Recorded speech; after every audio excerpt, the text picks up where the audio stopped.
All right, hello everybody, and welcome to an episode of Dear Dr. Fantasy. And for my very special guest today, I have none other than Dylan from Spaced Out Reads. Hello, Dylan. How are you doing?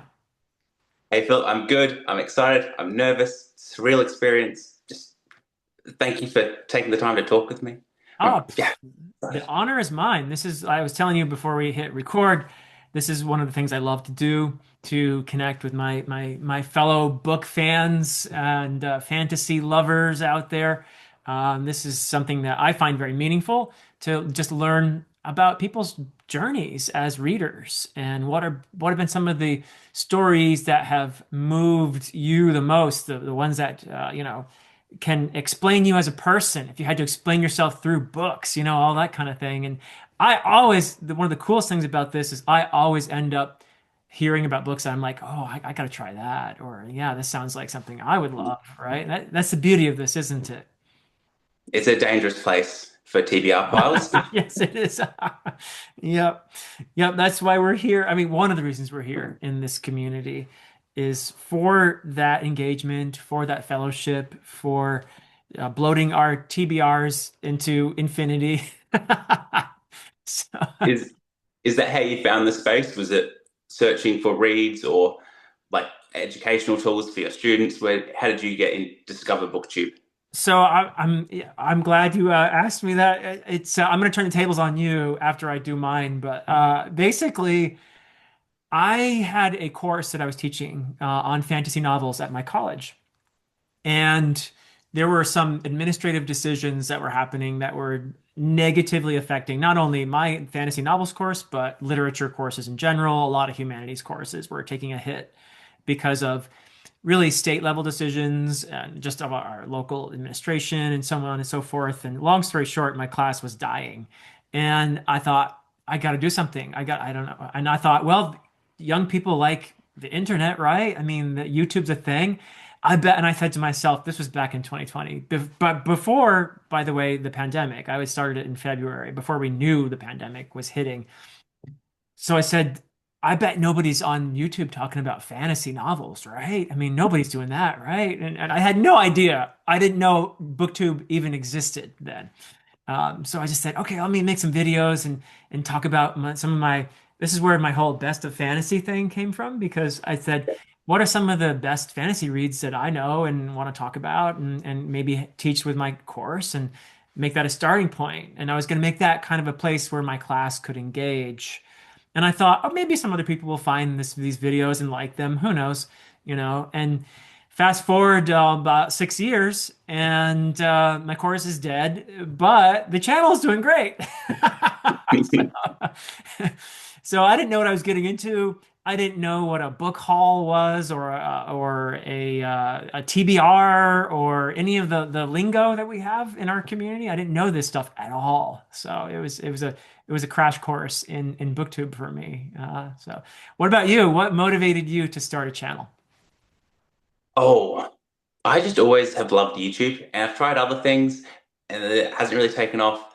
But when I got into reading, I've always been like on and off with reading, and I think like we're going to talk about this later when we go over like my reading, like formative reads. Yeah, But I was really good at reading nonfiction for a couple of years, and I wanted to start reading like fantasy before going to bed, so I could just like switch off. I nice. tried The Witcher; it was okay, and then I was walking through the bookstore and saw Shadow of the Gods. Ooh, okay. Then I just got hooked on that, and that was like the first time I'd binged a book in about 4 years. And for me, binging is like 100 pages a day. Wow, Um, that is and, binging. Yeah, yeah. yeah. And then after that, that's when I was like, okay, where to start reading fantasy on YouTube? Daniel Green and uh, Murphy's video popped up. Of So course. I read Yeah. Mythborn. The usual suspects. Yeah. Yeah. And then after a while, I was like, I want to start talking about these too, because I've got no one to talk about with them at home. Huh. Huh. That's awesome. That's awesome. And John Gwynn, I mean, that is a writer that is very much in my among my favorites. A writer who I actually talk about this a lot, but I think John Gwynn's books are an excellent introduction to fantasy. It sounds like they were in your 100%. case, right? Definitely. Yeah, I don't hear a lot of people say that, you know. And I know there's a lot of characters to keep track of, maybe in The Faithful and the Fallen. So maybe that's a potential issue for a brand new, a newbie in fantasy. But I Yeah. feel like his writing is just such a great blend of the classic and the modern. You know what I mean? Pretty fast paced. I do love to recommend them as a beginner read. And there is like the characters you said in The Faithful and the Fallen, but Bloodsworn, we've only got three. Yeah. And I don't know, I feel like The Faithful and the Fallen, once you get on track and hit like the 70% mark of Malice, it's just oh, I don't know how to explain it, but it just feels like a sprint. Like everything's just go, go, go, and Yeah. just it keeps getting faster and more battles. And that is a really good read. Yeah. Yeah. Yeah. I mean, one of the things that I don't mind saying I'm proud of is that when I was first reading The Faithful and the Fallen, a pair of brothers stumbled across our discussion of Malice, which I hosted. And that discussion of Malice inspired that pair of brothers to start a channel. Can you guess what channel it is? The Brothers Gwyn. Yeah, yeah. They were like, well, we could do Wow. this. Look at those schmucks over there. We could do that, right? So yeah, that's kind of what happened. That's what they say anyway. Maybe they're just being nice to me, but but That's awesome. yeah, yep. So that is something I'm very proud of because I love their channel. I think I love the dynamic between them. And I just think they're great people. And Yeah. always, as a slightly older person, they're the same age. I think Ed is literally about the same age as my older daughter. It's like he was born the same year as her. So it inspires me to see and interact with younger people who are readers, who are intelligent and thoughtful and articulate, and it gives me hope, really. So, yeah. So you didn't start though with the Faithful and the Fall, or with Shadow of the Gods as your first read ever. Obviously, you had it sounds like it brought you back into reading as a Yeah. passionate reader. But I want to actually let's go into our standard question here. Let's do it. What has been your reading journey? What are some of the most significant reads of your life in terms of, explaining who you are, going on the premise that you are what you read? Yeah. What would be the list of books for you that explain you that have been the most significant on your journey, Dylan? All right. Well, I always haven't been the best reader.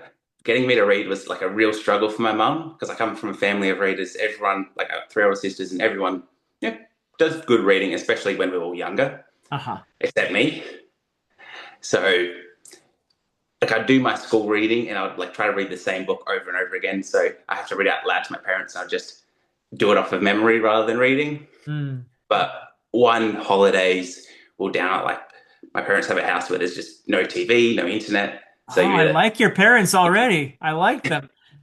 yeah. So it's either go and do something outside or read. And there's only so much you can do outside there because like you're on a farm and like there's not any animals or anything.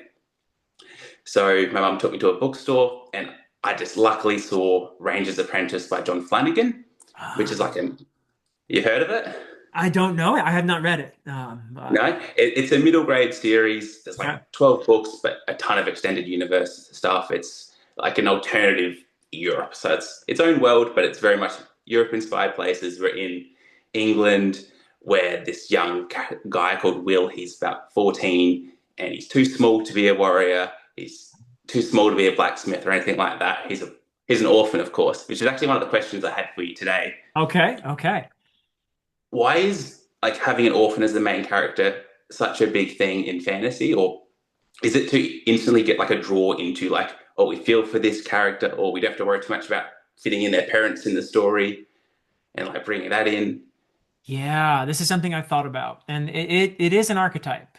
It is a common enough pattern in storytelling that you have to say, what's going on here? Like psychologically, why is it that so many myths and stories have an orphan as a protagonist? And I think there is something about that journey of finding your people, finding your tribe. You know what I mean? Finding your Yeah, found family.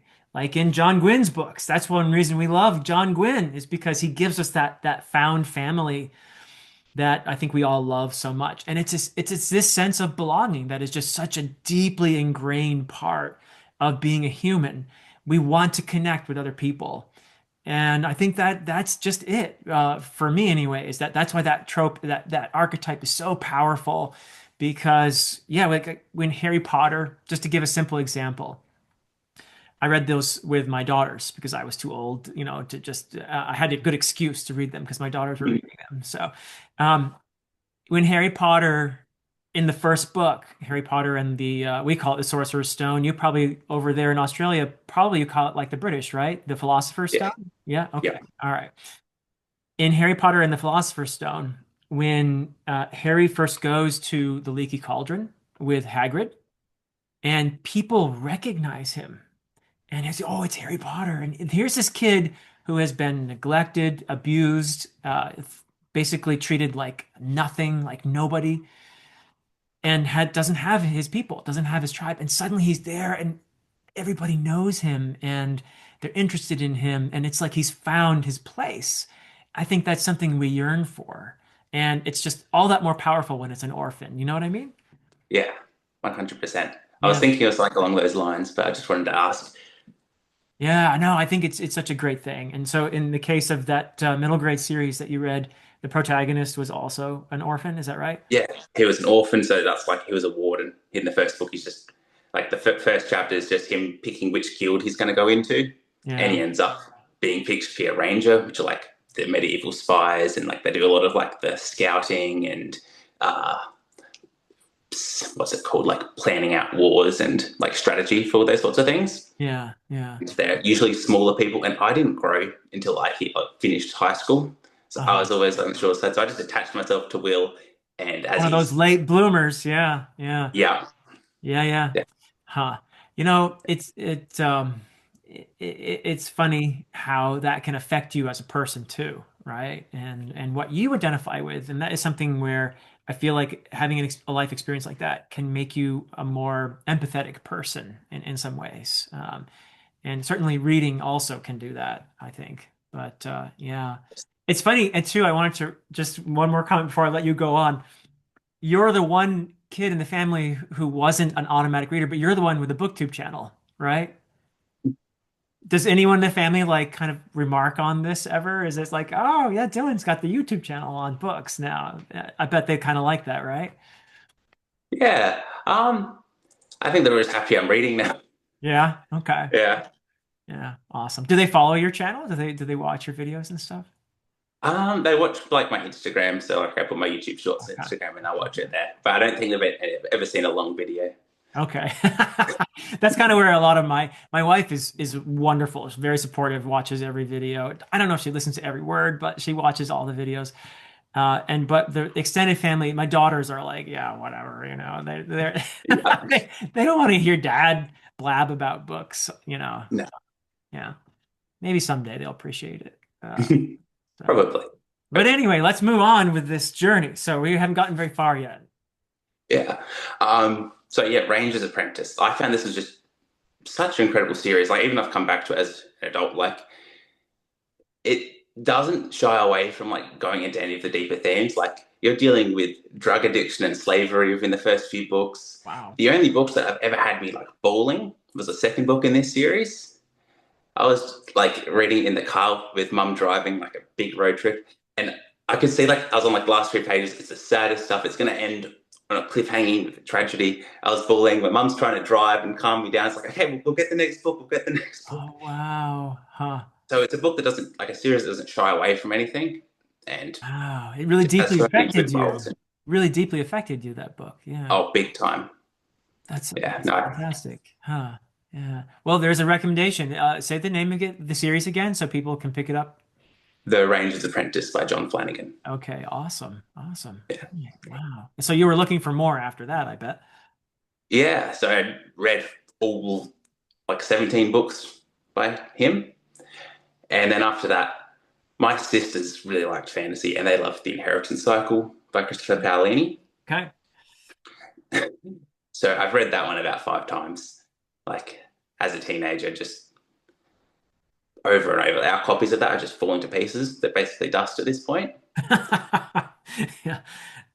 Oh, that's great. Yeah, I read that again as an adult because I was too old to read it as a kid. But my daughters also read the Inheritance Cycle, and I think it's fantastic. I always want to sort of tip my hat to authors like Christopher Paolini who get so many younger people excited about fantasy and about reading. I think that's fantastic. And a lot of older people just like to go back to those books too and live that nostalgia, I think that's great. I'm also really amazed that he wrote that first book when he was like 15 or something. It It's crazy. floors me. Yes, okay, you can see a lot of Lord of the Rings and Star Wars and blah, blah, blah, and you can be easily critical. But think about it. How many people, when they were 15, could have pulled that off? Not too I many. don't know. Yeah. Yeah, it still like the last time I read, it, I just remember how well it just transports me into Mm. Algacia. Yeah, Yeah, absolutely. Yeah, fantastic. Yeah, yeah. and I read those books, and a little bit of trivia about me is that when I was working with an agent, he's the same guy who was the agent for Christopher Paolini, actually. Oh, Yeah. very Little cool. tiny. I've never met Christopher Paolini. I'd love to, but there's my little connection to him. Yeah. I've just been seeing lots of videos of Christopher Paolini with a lightsaber on my phone recently. Oh I think yeah, he's yeah, at yes. Dragonsteel or one of the conventions Yep. and was just having duels with all the other authors. He looks pretty good. Yeah, they're very skilled. Rockio was on there too, and Yeah. I was amazed. I was like, he should be an actor. Somebody's had fencing lessons, I think, right? I think so. Yeah. Yeah. Yeah, for sure. Cool. So what else after Inheritance? Anything else when you were younger? I wasn't very good after that. Like I was Okay. very Okay. close. It was just Ranger's Apprentice and Inheritance. I read like The Demon Circle by Peter V. Brett during Okay. high school. You've talked about That that. I've seen you talk about that. Yeah. yeah, I really liked it. That was like my first multi-POV story, and like it goes in a bit darker and things like that. And then I Yeah, also sell, watched the sell Game me of on it because I Thrones. haven't read it yet. What is it that you love about it? I don't know. Well, that's a tough question. It's hard to remember now, but I loved the amount of scope. Like it's very much like a Game of Thrones, but dialed back a little bit, where we've got this big threat of these demons, kind of like the Yeah. Night Walkers, and then there's just humans just having to fight each other Huh. whilst there's this massive threat coming in the background. Okay. Humans just getting in the way, and then you just got our main character, the Painted Man, that's just trying to do the right thing over and over while all the other chaos is going on. Just a really good cast, Okay. very big and fleshed out. Would you call it grimdark? Does it go that far, or what, in your opinion? Yeah, it's pretty dark. Okay. Not funny like a Abercrombie grimdark, but Okay. Yeah, I mean, Abercrombie's unique, I think, in his humor. yeah, Yeah, for sure. Yeah. All right, cool. So then you kind of stopped reading for a while. Is that I did. the gist I of it? watched the Game of Thrones a lot, so like I kept my fantasy love going, just binging Game of Thrones over and over again, Okay, and that's pretty eventually good. reading it Yeah. in about 2020, and then probably like 2018 actually, and then I put up reading on pause for a few years. I read nonfiction, tried The Witcher, and then that's when John Grimm came in. Win to the rescue. All right. Yeah, Yeah. So, but you did watch the HBO series Game of Thrones, and do you have any unusual takes on that series? Because the conventional take is it was good for three, four, whatever X number of seasons, and then by season seven you can really see signs of it falling apart, and then season eight was. This is my personal opinion. yeah. Season eight was rough until the last episode, which I actually thought was a joke. I thought they were playing a prank on everybody with the final episode of season eight. I thought Yeah. they're not serious, right? This is a joke. I It was guess that in mad bad. just thinking about how he ended it. Yeah. They ended it just it was dreadful. No, Still love the I quite series, liked it.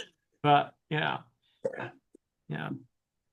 Do No, I you think I agree with was that take or not? yeah, I was pretty much on board. Like even season six, like the Battle of the Bastards, I was loving that. That was good. Yeah. Yeah, Yeah. That was good stuff. I mean, for a television show, that cinematography in the Battle of the Bastards was top notch. that was just Great stuff. sick. Yeah, Yeah, yeah. definite highlight. Yeah, that's why I went with season 7 as where it starts to kind of really visibly fall apart. Yeah, yeah, there's Where just it seems like they figured out how to teleport in Westeros because characters were going from the south to the north in like an hour or something, and it's like, whoa, guys, yeah. guys, guys, you know. Oh, I don't know. There's a lot of choices there that killed me. Like how easily some dragons died, and then right at the end, when they're fully prepared to have one dragon, and it just wipes out everyone. It's just Yeah. a spoiler alert. Sorry, Yeah. but Well, yeah.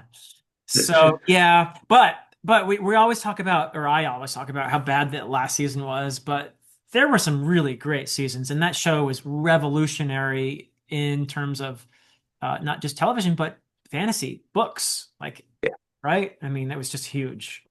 I can acknowledge that George R. R. Martin was an influence on me in the way I wrote my books, even because of the popularity of that series. I actually read I can't remember how many of the books were out before the show started, but I had read the books before the show myself. But yeah, it was just huge, just huge. Yeah.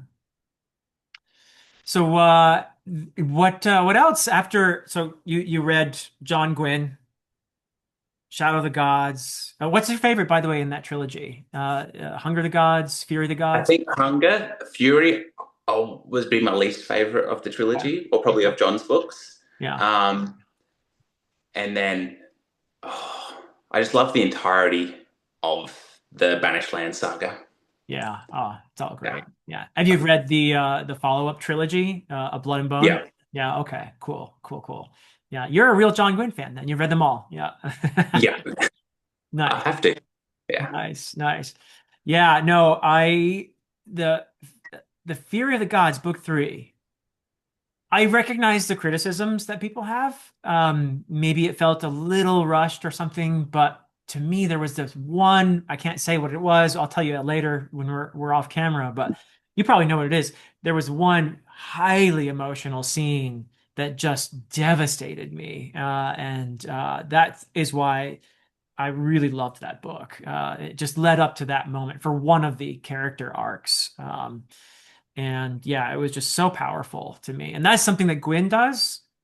There are a handful of writers like Robin Hobb, Stephen Erickson, and John Gwynne who can really turn on the faucets for me. You know what I mean? yeah. Yeah. So, who are those for you? I haven't had any authors like get me crying like since I've like started reading again outside of that one John Flanagan book. If I want Okay. to cry, I Okay. have to watch something to do with sports. That'll get me going every time. That's great. I don't know why. Maybe because like I can relate to it or something. Not that I'm an athlete or anything, but Uh-huh. that'll bring out tears. Sports films are like that for me too. Like Yeah. that Remember moment the Titan when yes, that's it. Yeah. crushing. Yeah. Yeah. I need a bucket when I watch that.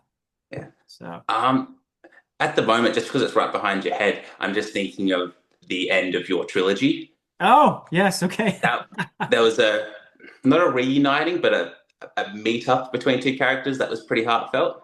Ah, yes. Yeah. In Return to Adan. Yeah. Yeah. Yeah. Yeah. I hope that moment resonates for people. And thank you, by the way, for reading the trilogy and While Darkness Gathers too. You fit that in. That's I really was I was excited, and I also did another read to get ready for this. I reread The Fellowship of the Ring as I was oh, coming in, fantastic. Okay. All and right. it was a much like the first time I read Lord of the Rings. It was right after I read Brandon Sanderson and John Gwynne. So it's like one of the earliest reads when I was getting back into fantasy. I was Pretty, like, I should pretty probably big read it. contrast. Yeah. Yeah. Yeah, and I had a good time with it, but I read it really quickly. Like I was told, like, well, not told, but like videos I was watching and friends I knew that had read it, I hadn't really loved it, and they always talk about how it's slower and more archaic. Right. So I was like, okay, I'll do it, but I'll just do it quickly if I'm not going to like it. But I was like, oh, that was pretty good, and it was fun seeing the differences from the movies. And then this time I did it. Oh, I loved it. There were certain things I didn't like Tom Bombadil, and a little bit at the start was a little Poor slower. Tom Bum. Nobody likes him. Uh, But I found like the it reads very easily. Like the writing doesn't seem archaic to me. And I felt maybe like the Andy Serkis book was abridged, and I checked, and it's like, no, it's as it is. Yeah.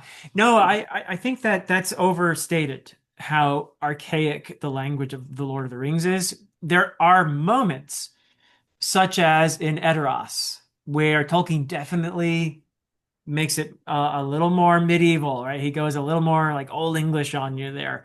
But most of it, particularly the dialogue with the hobbits and everything, it's very colloquial. It's not as difficult, I think. At least I grew up with it myself. So, but I hear people who struggle with it. A lot of people at first struggle, and then they get into it, and then they end up really liking it, and afterwards they go back to something that's a little more, let's say, accessible or more simply written, and they're like, wow, this is actually kind of bland in comparison. Yeah. You know, did you experience that?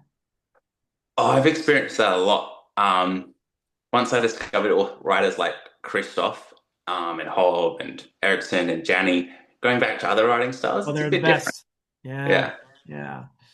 Yeah, I mean Jenny Wirtz, Steven Erikson, Guy Gavriel Kay is another one. Yeah, I mean when you read those, it's it's like a fine the best wine you could ever get, you know, and then Yeah. you go back to, a good old beer. There's nothing wrong with that, but it's an adjustment, isn't it? Yeah. Yeah, yeah. I like Scotch myself, but So- All right. So you do like Lord of the Rings that you just reread Fellowship. Yeah. I had a great time. I think next time I do my top 10 list, it'll be on there, which is a bit of a shame because I get a lot of annoying commenters. Like, I've had pretty good interactions with most fandoms, but my interactions with the Lord of the Rings fandom Yeah. isn't the best. Oh no. That's the thing though. I feel like um we shouldn't get too worked up about someone not liking a book we like or someone loving a book we don't like, you know? I mean, Yeah. there's a wide world of books there and we should all love something different. Otherwise it'd be boring, right? Yeah. So, yeah. So you were okay with the slow burn. Here's the Shire for the first like 100 pages and all of that. That didn't bother you this time. In the last year, I've really come off action reads and this like a slow, more character focused, more dialogue is what I find I enjoy a lot more than I used Hmm. to. So when I first started, I loved like John Gwynn's action and Yeah. all those sorts of things. And I still like a good action scene, like Abercrombie and Erickson. Like if they put Uh-huh. some action, I'm hooked for that. But a lot of other times, I'm trying to get back to the dialogue and like the human interactions. And where are you in Malazan now? I just started Reaper's Gale. Ah, okay, okay. Just started Reaper Scale. Okay. Yeah, Yeah, okay, cool. So Bone Hunters is a fan favorite for great reasons. There's just I did hear you talk about Bone Hunters and I recall that you really liked it. It has almost two climaxes really. It's unusual in its structure, right? I yeah. can't no spoilers, but it is I mean, I absolutely love the new Broken Those Empire additions are edition. stunning. I mean, man, that might be my favorite of the covers so far. You know, It's insanely pretty. I mean, congrats, Patrick. Patrick's the art director for this stuff. Um, you guys did very well with these. Oh man. Yeah. So yeah, but Reaper's Gale is it's one that some people love and one that other people don't love. Yeah. And I'll be interested in your take on it because the battle that happens is presented differently from previous types of battles. I think what Erickson does there is brilliant, and it's it's pretty.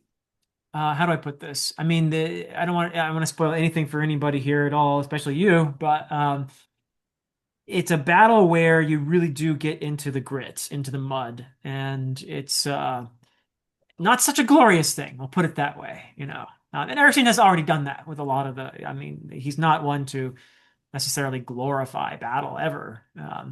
But in Reaper's Gale, it's really, really the case. So something I Interesting. tried to do as well in my own writing was to keep it real, you know. And some people don't like that. Like I get kind of gory at times, and but I feel like that's what I wanted to do in my approach was keep the violence feeling real. You know, I don't know if that worked for you or not, but It did, and it's quite a shock because, like, obviously, I've seen your videos. Like you're very politely spoken, and your books do have a hopeful tone. Day Raven's like, a very good character, and one thing I really appreciate about your books is we do have good people that we can cheer for, Mhm. and not unlikable characters. But then you just chuck in a few things, and it just dropped my jaw.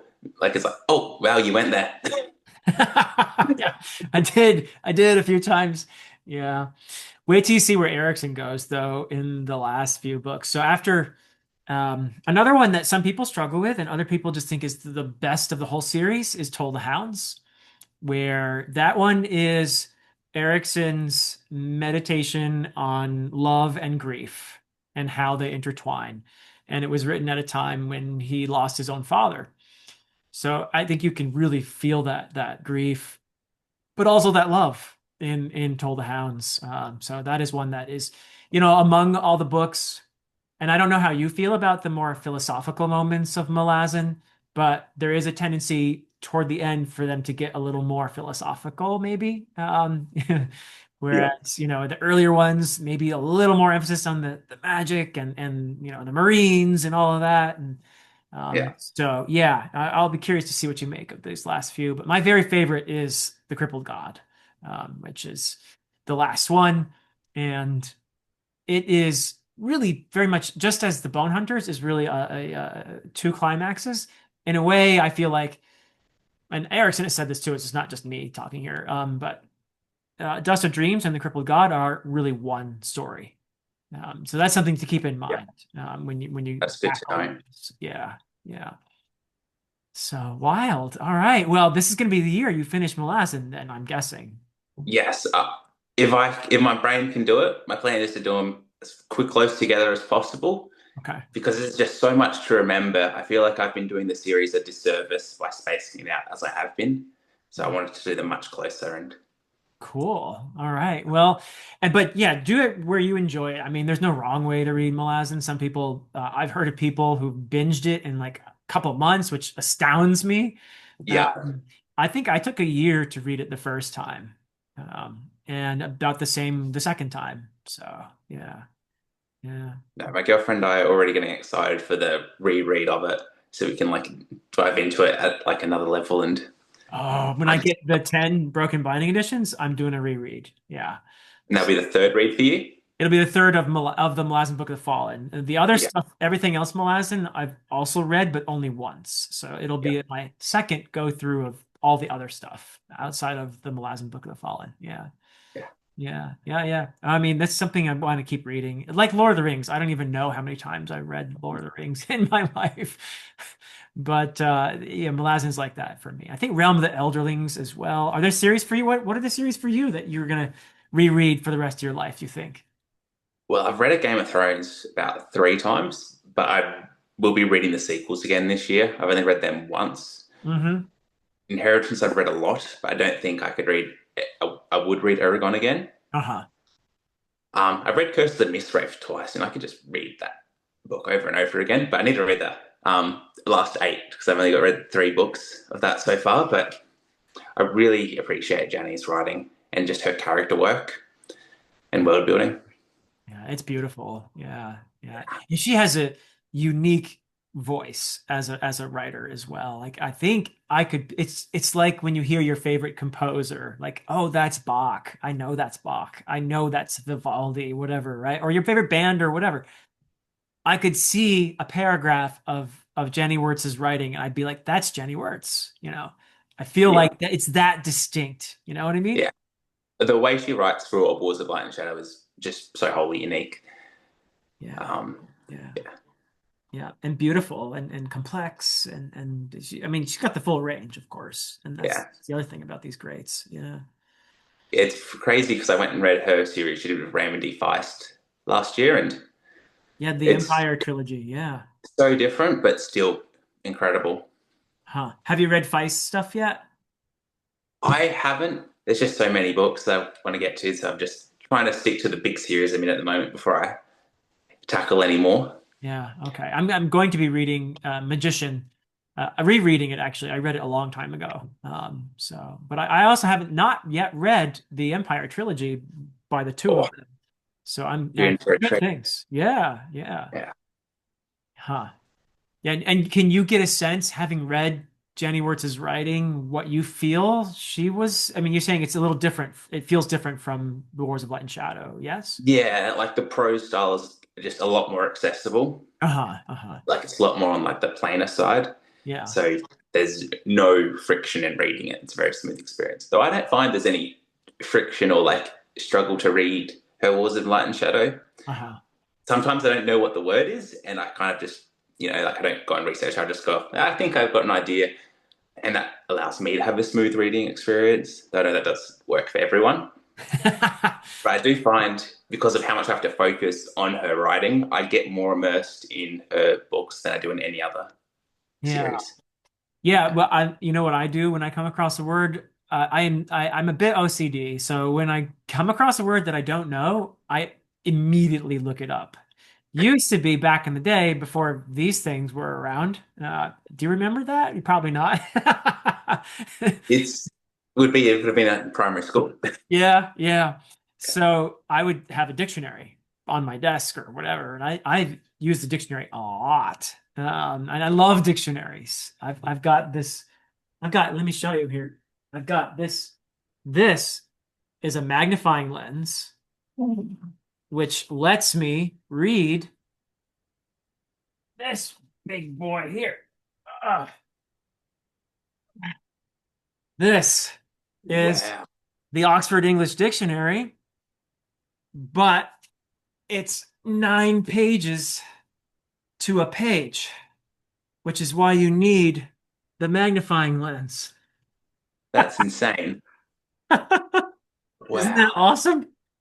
I've had this since college, and I've used this thing a lot. This is my one of my favorite books that I own is the Oxford English Dictionary. Nowadays, all you got to do is look it up on this thing here. So easy. You don't have to have a magnifying glass and a OED while you're reading. So, yeah, but that's just me. But I'll always look up a word, and that way, when I come across one, and I still come across many, but I come across fewer than I used to, by looking them up all the time. Plus, this thing's really cool.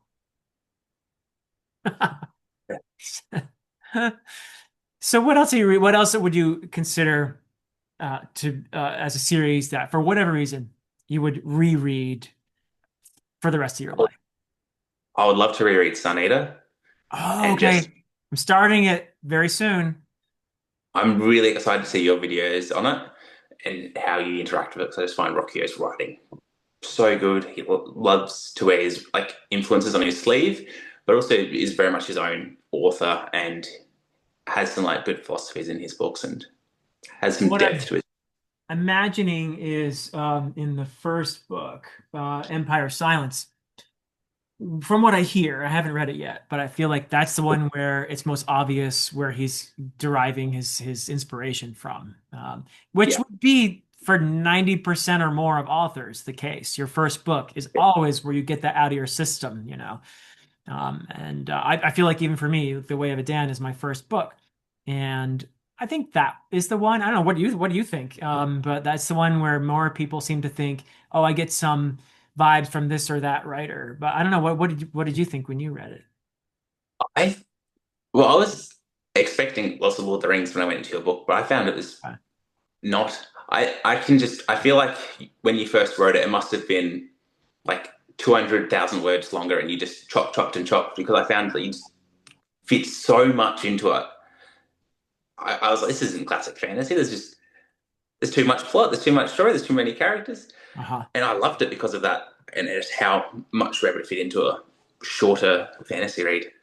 Yeah, good. I'm glad. I mean, I edited the heck out of that. I went over easily more than 20 times. I edited that again and again and again. And I worked with that agent that I mentioned earlier, and he helped me make it better.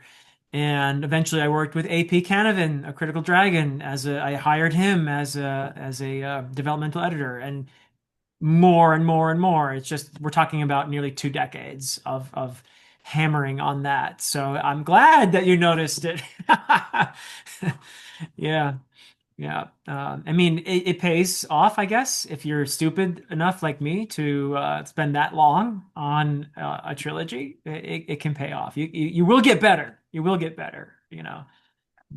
Now it definitely shows, and then watching your videos you've done about talking about like even like the names you gave your characters and Uh-huh. like the meanings behind that, and then seeing the setup you gave for things in earlier in the trilogy, and Yeah. just when everything comes full circle at the end, it's very very well handled. Oh, thank you. You're very kind. But how about you? Do you ever think about writing? Is that something you'd want to try? Oh, I don't know. I've written some short stories, but Okay. they would never see the light of day.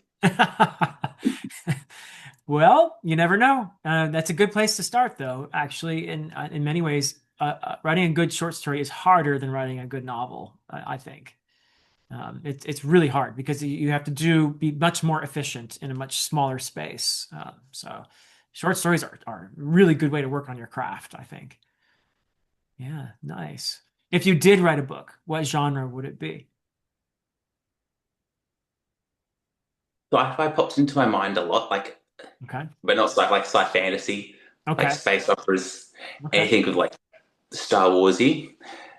But then when you add go into sci-fi, the amount of research on technology I'd have to do would be Uh-huh. insane because I don't know much about like physics and anything electronic. Yeah. Well, that can be fun as well, the research part. I had to figure out how far you could sail in a Viking ship in a day or something like that. All the time Yeah, I come across stuff like that. And it becomes you have to be a little bit obsessive, I think. And also learn when to let go and say, all right, that's enough. If some expert on Viking ships reads this and says, "Oh, actually, you got this wrong," then I'll be like, "Yeah, whatever." But, but yeah, no, and I guess your channel is called Spaced Out Reads, so that would imply that you do like science fiction as well, right? Yeah, yeah, nice. Yeah, so it'd be a science fiction book someday, maybe. Who knows? maybe. Yeah. Yeah, we'll see. Okay, that's awesome. How is the writing for your prequel going? Not very well, simply because I am busy with work and busy with reading and other things. So I'll have to figure out a way to just dedicate time, and I will have to do less of other things. That's all I've got to do. I have, a full life, and it's a good life, but I have to make priorities. And when I write, it needs to be really sacred, dedicated time. So I've got to discipline myself there a little bit. But I am excited about the prequel. It's 60 years before the trilogy. A very young 9-year-old Urd actually is the protagonist of the story. That's exciting. Yeah, yeah. No, you're good to take your time. You've got completed series out. You don't have anything like unfinished, so you don't have to worry about being a Martin or a Lynch or I'm anything like not that. pulling a George R. R. Martin or a Scott Lynch or Patrick Rothfuss. Yeah, all good there. You're safe. Yeah. Although I'm not one of those. Look, I don't feel like any author owes me anything. I'm not one of those people. So I think that Martin gave me 5 great books, and if that's all I get, That's exactly what I was about to say. yeah. I've got 5 incredible reads that I can reread over and over again. Yep. And based off reading some series that have ended poorly, I'd rather it not end than end poorly. So Yeah. I'm happy to write an ending in my head. Yeah, that's a thing because a lot of times I feel like this is the most common where you get this really great first book in a trilogy or a series, and then it kind of goes downhill from there, and a lot of people Yeah. end up disappointed. It's I have to wonder if there's something about the publishing industry that encourages that because it happens so often. It's like, okay, an author has a book, they get an agent, they get published, there's the book, and they probably wrote that first book without any pressure, without, having to meet a deadline or anything. It was something they had to finish, and then they could sell it to the agent who would then sell it to the publisher. But then when they're signed on with the publisher, guess what? Then comes the pressure. Oh, you got to have the Yeah, sequel ready in a year or whatever. And that has to mess with you. I feel like that's what happened probably with Rothfuss, at least, most likely. it sounds like it, yeah. Yeah. But also, I don't know if Rothfuss has enough, can do a trilogy to finish, a story he wants to tell. Yeah. No, I don't think so. No way. Yeah, No way. that's put me off a bit. Yeah. Yeah. I know your take on The Name of the Wind was you weren't the biggest fan, basically. No, it didn't work for me. I mean, that's one where if you don't like Kvothe particularly, it's not going to be a fun read, right? Yeah, no, Quoth and Dina were not for me. So Uh-huh. Yeah. the book. Yeah. Yeah. I do like I actually there are aspects of The Name of the Wind that I love. One being how Rothfuss describes music in the course of the story and how he incorporates it into the story. There's some really emotional moments with music in there that I really love. So that is something that I appreciated. But I will be the first to admit that not a lot happens in The Name of the Wind. The story does not progress very far. And Uh, less, even though it's longer, less happens in The Wise Man's Fear. that's crazy. It's and you're wondering, how is he How gonna is that possible? there's no way that Door of Stone, I can't remember what the title was, but Sounds right. yeah, there's no way he's finishing it in the a third book if he ever gets that done. So, Yeah. yeah, unfortunately, but yeah, and Kvothe is it's there's definitely some kind of male wish fulfillment in that character. I think, fair enough, fair enough. Yeah. Um, so, but.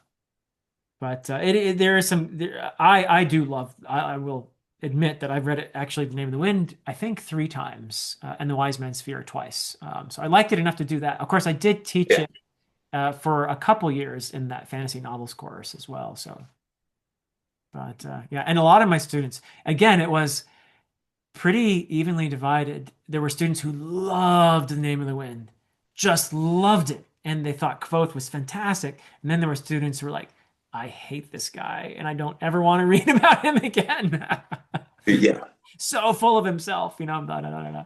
So yeah, but yeah, yeah. And then the love thing in there is Hmm. kind of toxic. Yeah, Yeah. And that was off-putting for me. yeah, yeah. So, well, what are you excited about right now in terms of your reading?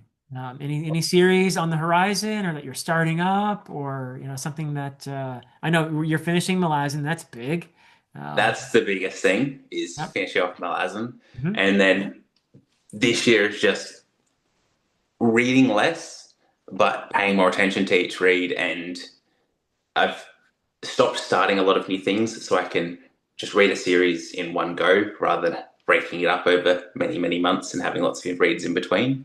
Uh-huh. But Malazan and Wars of Light and Shadow are priority one for this year. Excellent priorities. You're gonna have some deep, engaging, beautiful reads. Yeah, powerful stuff and painful, and there's some suffering you're gonna go through along the way too. Yeah. Oh, that's fantastic. And one thing that always helps me, by the way, slowing down, excellent idea. And the other thing is to be in discussions with people because those are the books that I remember really, really well. The ones that okay, I'm reading with the thought ahead, okay, I'm going to be discussing this and I don't want to make a fool of myself. So I better be on my toes here. I got to remember I don't tend to take notes or anything like that at this point in my life, but I'm more attentive when I'm reading and knowing that I'm going to be discussing this, and I'll tell myself, oh, that's a moment I'm going to want to talk about later or when we have the discussion. So Yeah. is that something you'd like to do? Is be in more discussions? that is something I definitely need to do. I'm not the best at socializing and like putting myself out there, Uh-huh. but that is definitely something I want to work on. And also actually note taking and writing Uh-huh. out notes, my thoughts is another thing I was thinking about as I was thinking of my new goals for the new year. Huh. Fantastic. Well, you feel free to reach out to me if you ever want to discuss any of the Thank you. books, if I'm reading it or I've read it or whatever. And other people watching this, hey, there's Dylan, you know, go go ask him if he wants to be in a discussion. But I hope you don't get a flood of discussion requests because of me now. It's Uh, okay. yeah, yeah, but no, it is one of the things that I've found to be so enriching, around here is the discussions, and also a secret I want to tell you, which of course if I'm telling you, other people are going to hear this, but what I've started to notice after 6 years of doing this, my deep dive discussion videos normally you can imagine don't get a lot of views, right? Yeah. Initially or dedicated reviews or that kind of thing. What I've noticed though is videos that might do really well initially, like top 10 this or the more, and I'm not criticizing this because it's a way for people to get to know your taste. It's a way for you to kind of catalog to yourself, here's where I am now in my reading journey. And so those things are great. But I think in the long run, these discussion videos and the deep dive stuff, that's what people are going to be watching in a few years. I've noticed that they're creeping up in terms of, I don't look at my, what's that called? YouTube Studio very much. I'm not a numbers person at all. But what I've noticed is a lot of those deep dive things, they're creeping up and up steadily. Whereas some of the stuff that was a little more sexy at first, it's done. It's done its thing, and no one Yeah. cares anymore, right? No one cares how I answered some tag 5 years ago. I don't think so anyway. But Yeah. these deep dive discussions and dedicated reviews, yeah, they keep They're chugging along. evergreen. They're chugging along. So yeah, I've started, and I'm going to start telling people that if you want long-lasting content, that maybe it won't blow your channel up or whatever, but I feel Yeah. like that's the way to go, maybe long And term. yeah. And just helps to engage with the book more and get more out of it. Yeah, yeah. And you over time you build up a library, as it were, of discussions. And somewhere down the road, somebody's who's watched your deep dives, your discussions into Malazan says, "Oh, I wonder if he's done Wars of Light and Shadow. Let me see if he's been in discussions or whatever on that." And then you've got that series. That's also the way to go, by the way, is to have these series, which again, goes against the common wisdom. Most of the time you'll hear nobody watches your discussion of book 10 of a, 11 book series or whatever, Yeah. right? Actually, you put that in a what do they call those things? Playlist or Like, yeah. as a podcast. That stuff is again, that's long-term stuff that people are going Yeah. to come back to. That's all the stuff I watch. Like you and AP talking about Mhm. Malazan, Tutor Ramble talking about Dungeon Crawler Carl Book 7. Yep. Yep. All great stuff to Yeah. go through and engage in. Yep. It won't get immediate, explosions of viewers, but if you want to be around for a while, I think that's the way to go. Yeah. Yeah. That's going to be a new challenge for myself this Nice. year. Yeah. Nice. And you know what? The more you do it, the more There you go. comfortable you get with it and the better you get at it. That's the way that goes. Yeah. I think you're going to be brilliant. I think you're going to be awesome. Yeah. Oh, it'll take some work, but we'll put it in. Yeah. Nice. Nice. What would be some of the stuff you'd want to be in discussions with people about if you had your druthers? I don't know that the series I haven't started yet. There are the deeper dives that I want to do once I've finished off the two big ones I'm in now. Are the R. Scott Baker books and the Book of the New Sun books. Okay. Okay. But once I've got myself some mental space, You are going for the heavy hitters there. Yeah. Yeah. Yeah. Okay. Yeah. Book of the New Sun. I'm still figuring out how I feel about that one. it Emotionally, it leaves me feeling a little bit.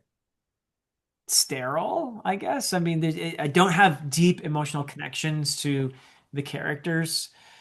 Uh, the main character, the narrator, Severian, is interesting. Now, emotionally, maybe I feel a bit flat about it, but intellectually, it's fascinating what Gene Wolfe is doing and the layers of symbolism. And it's really, in some ways, a lot like medieval typology. He's giving you characters who represent much more than the superficial level, right? There are religious reverberations there. He was a devout Catholic, so that's a big part of what he's doing in the Book of the New Sun as well.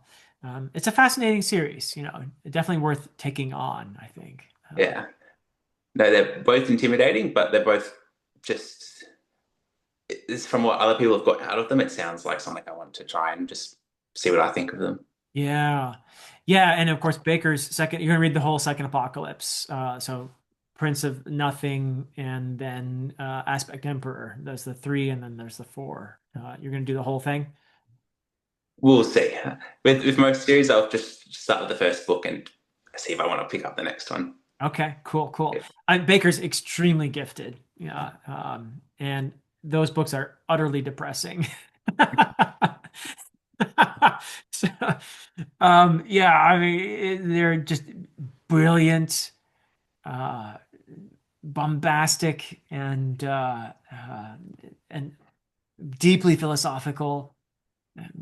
And some people describe it as nihilistic. I'm not going to argue with that. Yeah. But yeah, he's exploring some things there for sure. Yeah, very challenging for me personally, but I like being challenged like that. So Yeah. yeah, And you just recently did a video covering all the things you're going to be reading next year. What are yeah, your most anticipated ones that you're most excited for? yep, I did indeed. Yep. So yeah, quite a bit there. Sun Eater is among them. I'm actually going to try audiobooking the series, which maybe is Great choice. yeah, yeah. But I had one person say that he didn't like the narrator, but everyone else said that they loved the narrator. So, and you've listened to some of it, or Yes, I think I listened to books 2 to 6. So I okay, only read the first and the last. okay, cool, cool, and you like the narrator. Yeah, I think Christopher Reeve did a really good job there. Okay, He definitely has Hadrian's voice down. okay, and it is a first person narration. So, Yeah, do you no, find it's that you feel like that narrative voice is Hadrian for you in a way? Like if you read the seventh physically, were you hearing that voice when you were? Yeah. yeah, big time. Okay. Cool. Cool. That sounds like an effective narration then. Yeah. It is. Yeah, All right. Brilliant. What do you think I'm going to get out of it, out of Sun Eater? you'll probably get more out of it than I did. You're a much deeper reader. I'm not sure. I mean, it's space opera, right? It's Yeah, science fantasy, I guess, however you want to describe it. Um, yeah. It's just how would you rate the character work? Okay. So I know, hey, this guy named Hadrian is the narrator, main character. Don't know much yeah. about him. Seems like there's a nod to a Roman emperor there, maybe, with the name Yes, Hadrian. Yeah. So, you do get some like Roman inspired like elements to the world building, the structure of the empire. yeah. Um, the character work for Hadrian is really good. Hadrian's writing his story to us like Fitz is in the first couple of Farseer trilogies. Okay. So he does put his little tidbits in as we go, which is very fun. And Hadrian is a well fleshed out character, and you understand like he's not always telling us the truth. That's an unreliable narrator like element in there, which is great. The side characters don't feel as fleshed out. I find I don't wasn't as attached to them, but as far as Hadrian's deep dive into himself and his journey, Okay. it's really good and gets better from book to book. So you'll find Book of the New Sun very similar, except the guy's name is Severian. But Yeah. interesting. How about the world building here? In how would you rate the world building in Sun Eater? Oh, some of the best.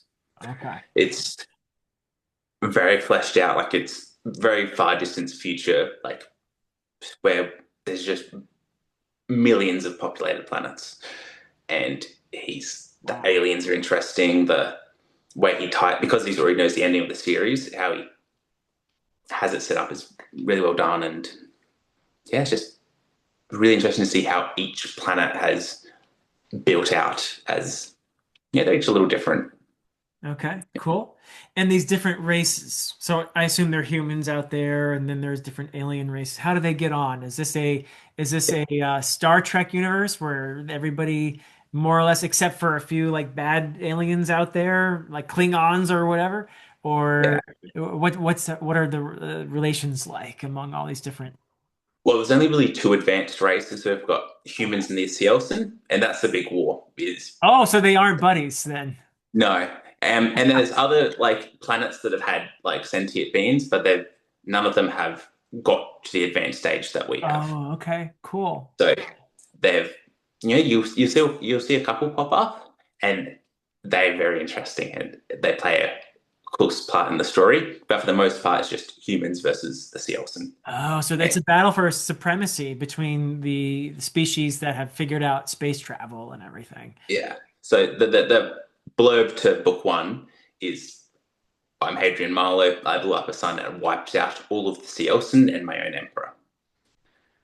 Whoa. Okay, Yeah. that's quite a start. And that's yeah. Hence Sun Eater. Okay. Yeah. Wow. Okay. Bam. All right. That sounds like a heck of a premise there. Yeah. It's yeah. So Okay. you know that the whole time you're reading the series, you know exactly what's going to happen, but you're hooked the whole time how it happens, where yeah. He finishes it in a very satisfying manner of it's like you don't Wow. expect it, but you do expect it. Yeah. Okay. Okay. This is sounding good. Yeah. Now, what about theme? Am I going to be able to go crazy on the incorporation of different themes in here? Yes, there's Oh, a lot of fate versus free will is a that's a primary big one. one. Okay. Fate and free will. Nice. You're going to have that in Baker, by the way, in the second Apocalypse series, where increasingly you're like, yeah, there's no free will. Now, I don't know if Christopher Rocchio makes it more of an open thing that he's exploring, or do you feel like he nudges you toward one view or another? My guess is he's probably nudging you more toward the free will side of things, but I don't know. What would you say there? In ways, yes, definitely, but there's also a lot of could Hadrian have done anything differently? It seems like Okay. he's been pushed this way.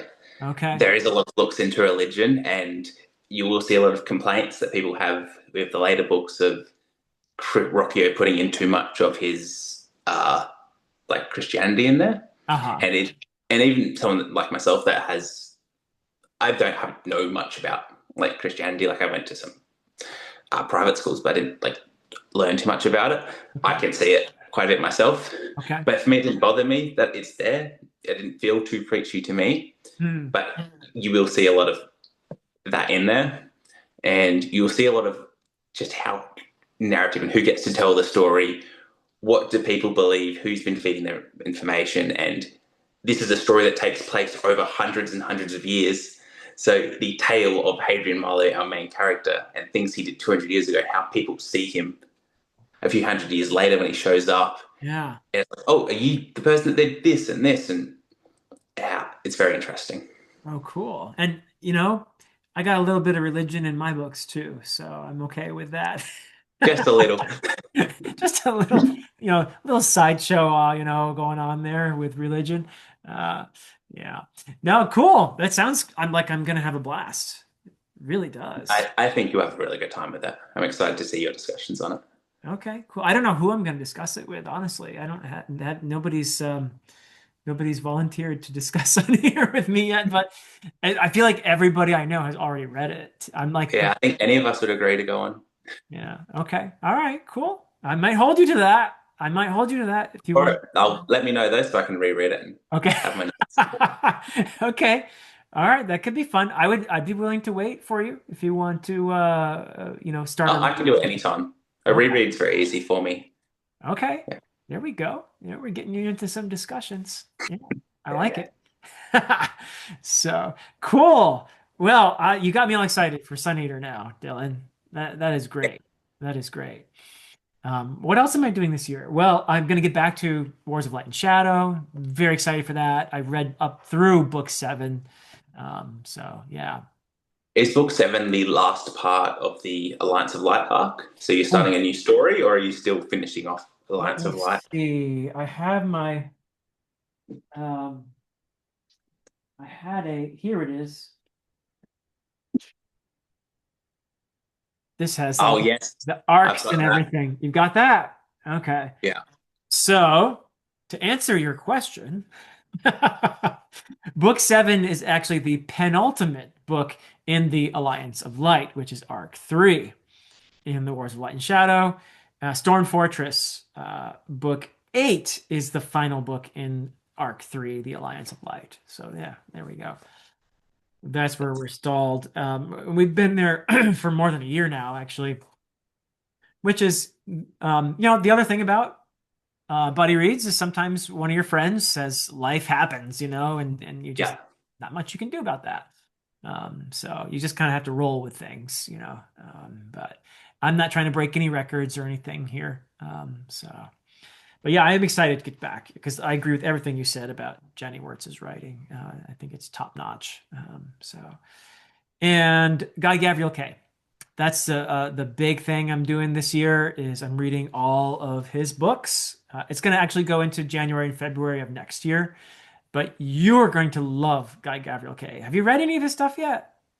Haven't yet. My Yeah. girlfriend just read Lions of Alasan a month Okay. ago, and she wants me to read that one. So it's Okay. She liked it then. have to find time. Yeah, big Oh, time. okay. Good, good, good. All right. She has good taste. She does. I mean, she's with you. She must have good taste, right? Yeah, no, I think that's how we found each other is like talking about the same books on TikTok. So No kidding. Oh, you actually, yeah, okay. Huh. That's fantastic. Yeah. I mean, that's a solid foundation for a relationship, actually, I think, to yeah. have a common passion like that, right? Oh, Um, big time. It just that's how we first started talking. Some endless amounts of books to talk about, and then huh. yeah, And you won't run out of conversations either, no, then. I love that. Yeah. So yeah, and then Tad Williams. I'm reading The Last King of Austin Ard, and that again, all these things I'm doing with people, like the Guy Gavriel Kay stuff I'm doing with Evan from the Nerd Writer, and various people are joining us for different installments, and then yeah, the Last King of Austin Ard, which is the follow-up series to Memory, Sorrow, and Thorn. I'm reading that with Nikhil and Andy Smith and Ben from Books with Genghis Khan. So I'm excited for that because I really loved it was a reread of Memory, Sorrow, and Thorn for me. And have you read that yet, Memory, Sorrow, and Thorn? I haven't. I've read the first half of the first book, but Okay. I've got a bit busy, so I haven't returned to that one. Fair enough. And that's a very slow burn kind of thing where it's very, oh, here's this castle that people live in and this is what life is like and here's your character who's this annoying kid and and it goes for a ways. But by the time you get to the last book, the last few hundred pages of To Green Angel Tower, I was in tears rereading it. I knew it was going to happen, and I was still in tears rereading that. So a little bit very Hobb-like in that sense.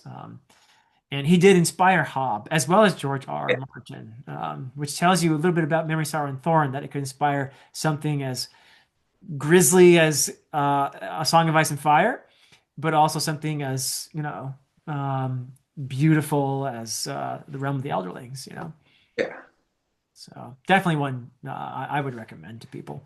So yeah, and I don't know, lots of things I'm excited about. But yeah.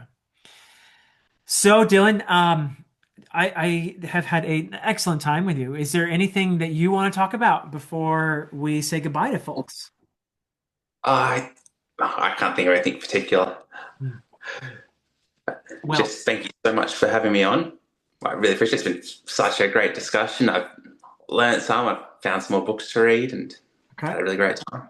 Good. And I found a conversation buddy for my read of Sun Eater. Oh yeah. So good. I'm happy. Maybe we'll find a couple other people to join us for that. And that'll be awesome. So, It's but great. thank you so much. I really appreciate your time, and it's been really a joy for me to get to know your channel. And I want everybody watching to go and check out Spaced Out Reads. Of course, there's a link in the description. Watch what Dylan does. He's a passionate reader and a great guy. So I really appreciate you being here. But that is it for us for now. Until next time.